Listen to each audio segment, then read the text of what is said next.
Sure. Thanks a lot, man. Talk over drinks. Even though we do have drinks, we already drank. All right, so you have an event. You're here for an event. Yeah. To check out the site for an event. Which event is this? So this is Soccer Sixes. Soccer Sixes. And what's that about? It's basically like a soccer picnic on steroids. Right. So if you remember what a soccer picnic used to be like, long ago. So we have 20 teams, all vying for bragging rights and the trophy. So last year was the inaugural year. So it basically comprises of 20 of the larger party committees, so the Tribe, Fantasy, Humor, Entice, Illusions, Air Committee, etc., Caesar's Army. So they all battle. It's 6 aside, 2 fields running simultaneously, games, and they're all caged. So we've netted off and caged off the entire field. And then we have a lot of fan park activities. So you have a lot of football-oriented activities going on off-field, whilst football is actually going on the field. And when is it? It takes place on the 21st, 22nd, and 24th of this month, September. Yeah. Cool. So how did you come up with the idea for this? I'm always trying to do something different. A couple of years ago, I did a Super Sevens wind ball cricket tournament. So at that time, I was very much into cricket. I played cricket myself, wind ball cricket that is, and just wanted to do something different. So just like how IPL and CPL is, I brought that atmosphere, that vibe to wind ball cricket, something that has never been done before. And I'm always looking for the next big thing or something different to do. So I want to take football on a different level. Yeah. Right. So hence the reason I came up with the Soccer Sixes tournament. It's been well received by everyone. A lot of great feedback. So looking forward to that again this year. Sweet. Yeah. So how did you get into throwing these dope events? Because anybody who hear your name, they know that this man is the man responsible for Outing South, which... Well, I can't take all the credit you for can't that. Take all the credit for I have 2 other business partners where Outing South is concerned. Cool. So, that is definitely a team effort. Even the concept to Soccer Sixes and Super Sevens and all of that, that would be my brainchild. But, I have a really good team, an exceptional team behind me, lending their support to ensure that these things are well executed. So how did it all start? Where did you realize that you have a thing for putting on these dope events? Is it something that you train to do? You study? I wouldn't say that I've trained to do natural? It. This is just something that I love. I think they always say love what you do and you never work a day in your life. True that. I am extremely passionate about events and entertainment. I really love what I do. You may hear me complain and say, oh gosh, the long hours, it's tiring, it's a lot of dedication, commitment, but definitely worth it in the end when you get the feedback from persons attending the event, or any of the events for that matter. So what was the first event that you threw? That's many years ago. Yeah. That is probably an event called Brilliant Minds Cruise, right? And then that went into Chrome, and from there everything, I was always involved in some aspect of events. All right, so what was Brilliant Minds Cruise like? Brilliant Minds, that was myself and a friend of mine, Joel Simmons. That was many years ago. It was just a cruise. I can't remember, I think it was Treasure Queen. And a small crowd that we catered for. And then after that, I, ventured out on my own, wanted to do something on my own. And I did an event called Chrome. And at that time, they had a storm. I can't remember the exact name of the storm, but that postponed the event, kind of threw it off.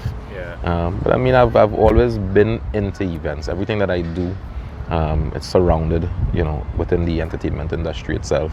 So I'm involved in some form of fashion. I conceptualize zones or VIP areas for clients and so on, from conceptualization to execution. So I just kind of, try to convert what I do for corporate TNT, on my own as well. Cool.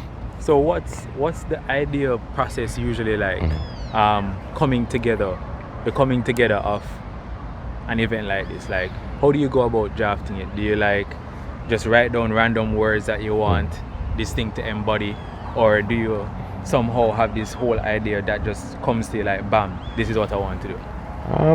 The idea would come to me first, and then from there, so I guess, build on that. So more or less the concept, everything else surrounding that. So let's just say, for instance, picnic, right? So picnic, like I mentioned at the media launch, it's not my idea. It was not my brainchild. It was something that I saw, but I use it as inspiration to, do something more. As like, you know what, I want to put a twist on this. I want to bring this to Trinidad, and I want to put a twist on it. Yeah. So, I started, doing my research, looking at what I can do to make it a little bit different, and put my own personal twist on it. And like I said, everything just kind of came together with the inclusion or, involving the Trinidad and Tobago Cancer Society and bringing that all together.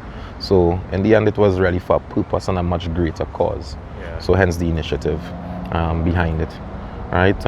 Everything else, in anything that I do, so it would start with an idea, concept, like I said, I'm pretty old-fashioned where that is concerned.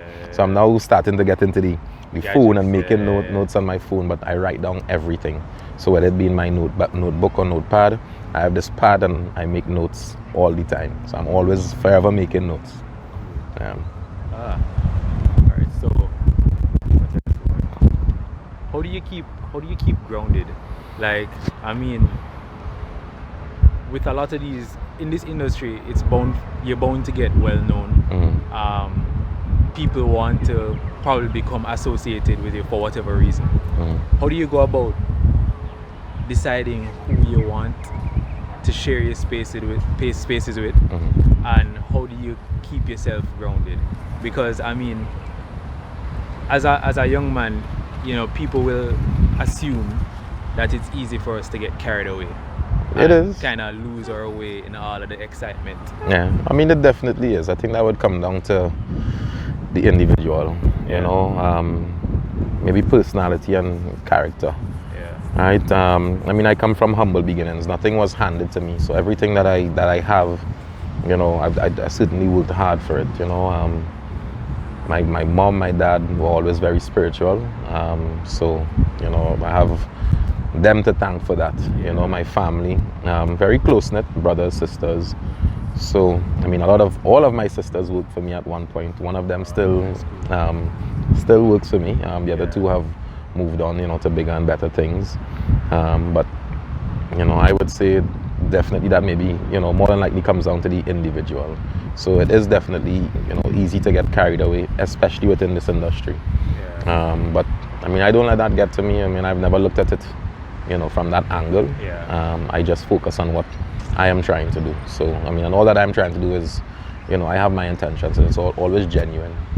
So you come to our event, I want you to have an experience, so whether it be soccer, whether it be cricket, whether it be a party, or whether it be for charity, for me it's always about the experience, and it's, to me that's where everything is going. So it's about experiential marketing. Even in dealing with my clients, I try to impart whatever knowledge. I travel quite a lot, and I try to impart whatever knowledge that I have where events and marketing and so on is concerned, and try to bring that into my concepts or whatever it is I will do for them. Dope. So how do you manage to keep yourself going?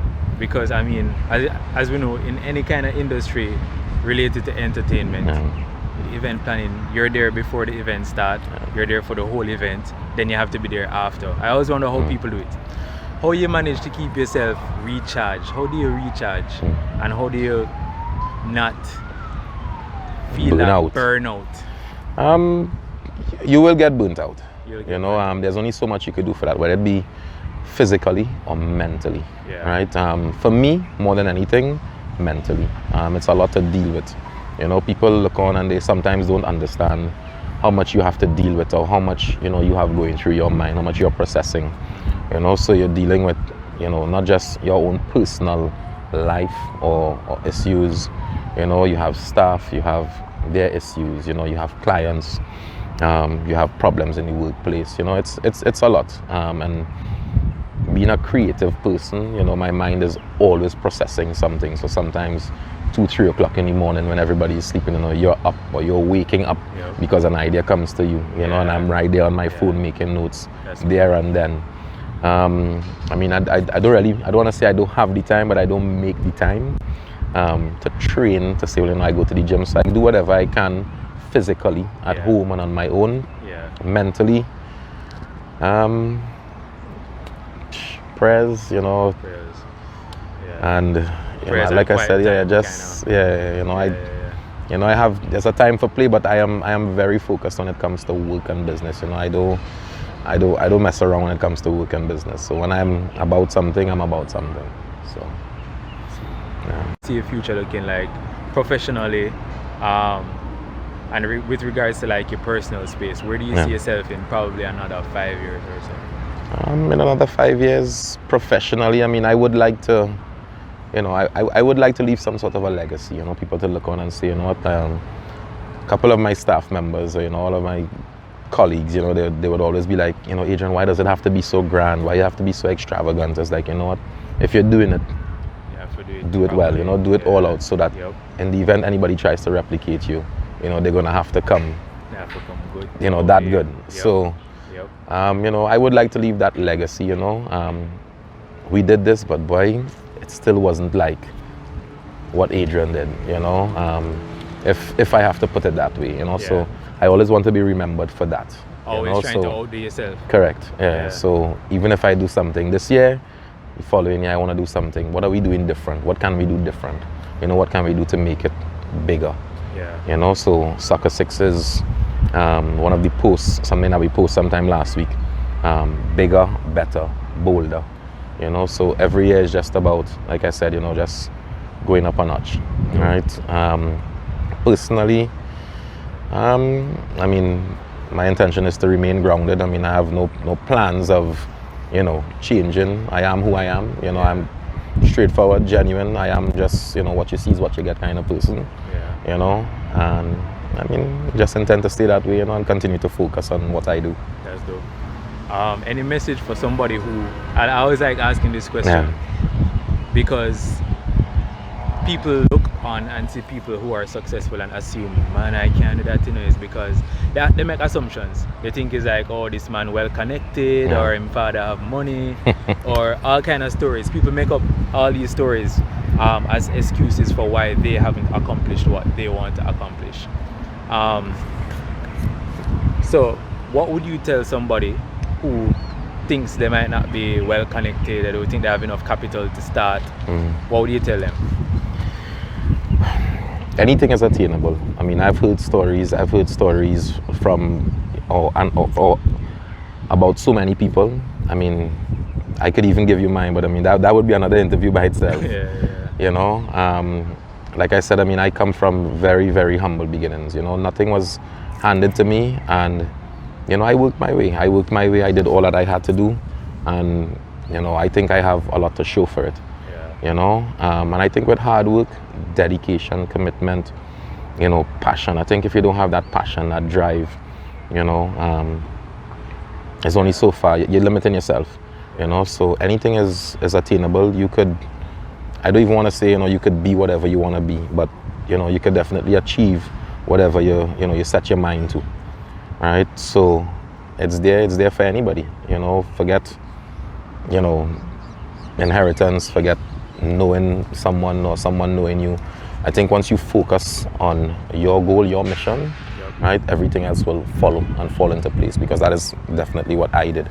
I focused on my goal and my mission, and everything else fell into place. You know, along the way I met, you know, key people, influential people who would have then, you know, came on board and supported, but I mean, they weren't there from the start. You know, so So you just need to start. You just need to start. And come together. Definitely just need to start. Sweet. Well, thanks for chatting, bro. No problem, man. Yeah, man. Thanks a lot.